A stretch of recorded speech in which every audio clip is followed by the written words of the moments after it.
महाराष्ट्रामध्ये 5 प्रमुख मराठे राज्य होते. कुठले कुठले होते तर यामध्ये होते पुण्याचे पेशवे. ओके, कोण कोण होतं?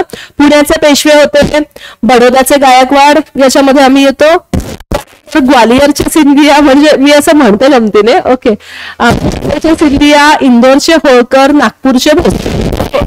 वैशिष्ट्य हे आहे की 1750 पासून यांच्यामध्ये कधीच एकी राहिली नाही.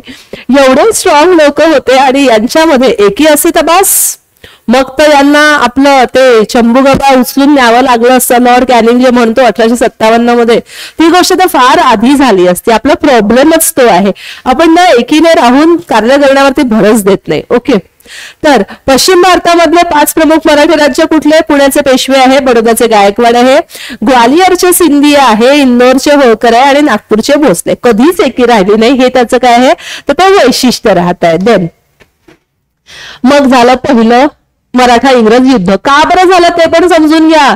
नारायणराव पेशवा दिसला का तुम्हाला? नारायणराव पेशवा, आणि कोण होते? मराठी इतिहासातले खलपुरुष म्हणून ज्यांना ओळखले जाते असे राघोबा दादा पेशवे. काय झालं त्या ठिकाणी? आनंदीबाईंनी काय केला? धचा मा करून टाकला आणि नारायणरावला धरावे याच्याऐवजी काय झालं?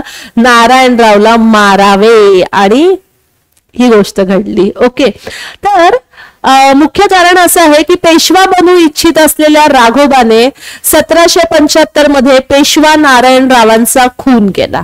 पेशव्याच्या मंत्रिमंडळाने काय केलं तर या राघोबा दादाला तडीपार केला. राघोबा दादा त्यांचे काका होते. ओके, पण या गोष्टीचा बदला घेण्यासाठी राघोबाने इंग्रजांसोबत 1775 मध्ये सुरतचा तह केला आणि ह्याच तहाद्वारे इंग्रजांना मराठ्यांच्या साम्राज्यात ढवळाढवळ करण्याची एक संधी मिळाली आणि म्हणूनच या राघोबा दादाला मराठेशाही नष्ट ओळखलं जातं.